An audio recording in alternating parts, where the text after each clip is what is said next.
We spend so much time talking about what we breathe, what we eat, and what we touch. We filter our water, we scrub our air, and we choose non-toxic materials and textiles for inside our home. But there is an invisible element of our environment that goes completely overlooked despite its profound impact on our biological health. And that is the sonic environment. In building biology, acoustic comfort is a pillar or foundation for building a healthy home. Principle 19 specifically calls for the optimization of room acoustics and the control of noise vibration. And this is because we want to create a space where your nervous system can finally relax and feel safe. When your home is filled with the constant hum of appliances or the whistle of unsealed ducts, or even the harsh echo of hard surfaces, it creates a state of sensory overload, and that keeps your body in a low-grade state of fight or flight. Welcome back. I'm Amanda. I'm a building biology practitioner, a certified home inspector, and a healthy home expert. I'm the owner and creator of Healthy House on the Block, where I empower you with knowledge and habits and information, all based on scientific research to help you create a space that actually supports your health and wellness rather than burdening it down.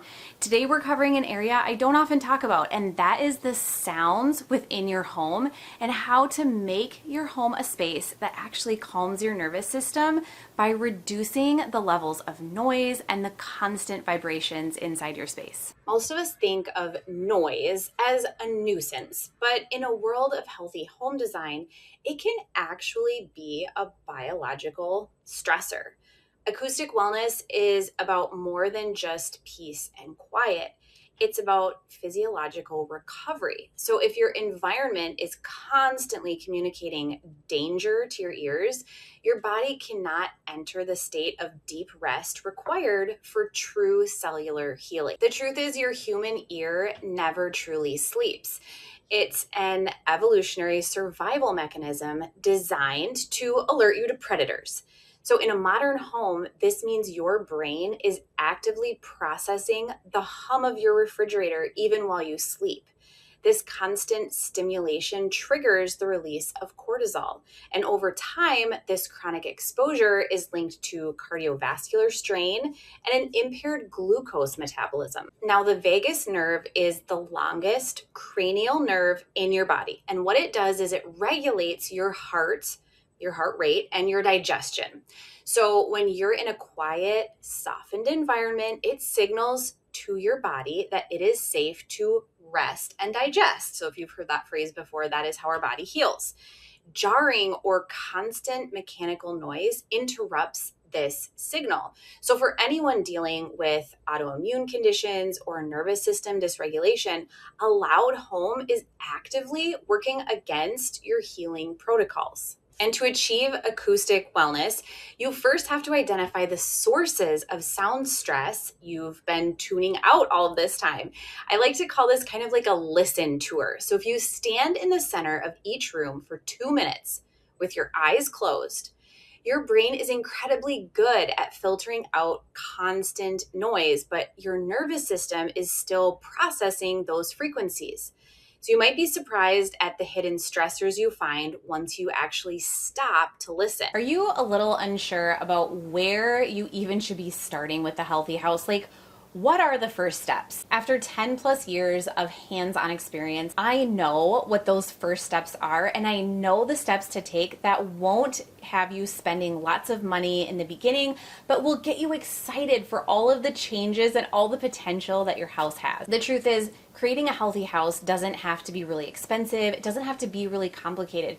You just have to know the exact steps to take. Anybody can check things off a list, and that's exactly what I'm here to help you do. My free ebook is an amazing resource to help you get started on getting toxins out of your house and creating healthier habits, and also planning for the future for some of those bigger changes. Large appliances like refrigerators and washing machines, they create low frequency vibrations. And these structural hums travel through the floor and the walls. Low frequency noise is particularly insidious because it can penetrate almost any barrier and it can affect sleep quality even in adjacent rooms.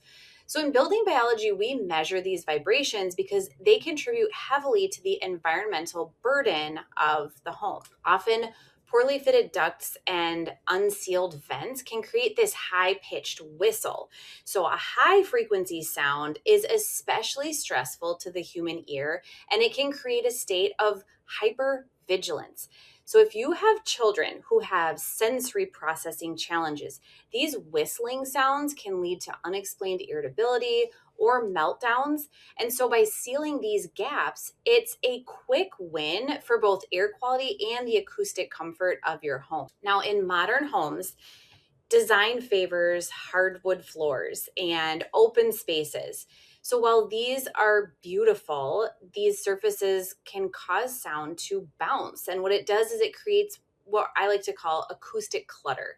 It increases your cognitive load because your brain has to work harder to filter out reverberating sound just to understand a conversation. This can then lead to mental fatigue, especially in these high traffic areas like kitchens and dining room. And when it comes to absorbing sound, the materials that we choose matter. Wool is like this miracle fiber. It is a crimped structure and it creates millions of tiny air pockets. And what these do is they trap sound waves and eventually they convert the energy to heat. So unlike synthetic foam panels, wool is naturally flame retardant and it manages indoor humidity, and it does all of this without off-gassing harmful VOCs into your home. Now, one of my favorite quick fixes for your appliances is to use natural rubber anti-vibration pads underneath your washing machine, because what it does is it breaks the physical connection between the machine and your home structure. So this will stop the hum before it can travel throughout your home. And the difference in your home's baseline noise level after this one step can truly be astonishing, as your nervous system can start to relax. So every surface in your home can be softened. Softening is one less source of acoustic stress. You can add felt pads to the bottom of chairs, or you could place a wool runner in a hallway. It kind of cuts down on those sharp clacking sounds. And then you can look at heavy linen or organic cotton drapes over windows, because they don't just block the light, they act as a massive sound absorber for external noise pollution.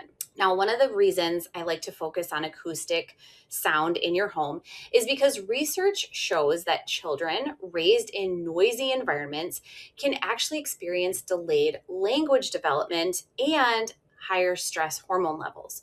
So by prioritizing soft textiles and natural materials in things like nurseries and children's rooms, we're allowing their young nervous system to develop in a state of safety rather than a state of defense. And this supports better emotional regulation and immune function as they grow. And so just in the evenings, as we are dimming the lights, we should also dim the noise. When the sun sets, you can start to encourage analog activities and turn off digital white noise. So if you're someone who needs to sleep with sound in their space, I recommend pink noise. This is like a steady rain or a wind, and pink noise has a more balanced frequency that mimics nature and has been shown to be more effective at settling the human nervous system into that restful state. So if you live in maybe a noisy urban area, your windows can be the most vulnerable point for noise intrusion, and using natural wool for weather stripping or some sort of weather stripping at all, and maybe a non-toxic silicone seal around the window, this can dramatically reduce all that street noise. And then investing in high quality non-toxic window treatments can add to this. It can be a health investment that supports deeper and more restorative sleep for you and your family. So in building biology, we talk a lot about toxic load. And this is basically an accumulation of chemicals, electromagnetic fields and acoustic stressors like we talked about today. And by reducing noise pollution, you are then freeing up your body's vital resources. And so what this means is it means more energy for detoxification, more energy for cellular repair, and for emotional resilience. I've watched families transform their homes, including taking care of the acoustic stressors in their home, and they have transformed their health as well. As always, thank you so much for joining me. I hope you were able to take at least one idea or concept from this week's video and blog post and apply it in your own space. If you did find this video helpful, definitely give it a like and be sure to subscribe to my channel because I am here every single week with new tips and new ideas on how to create a space that actually supports your health and wellness.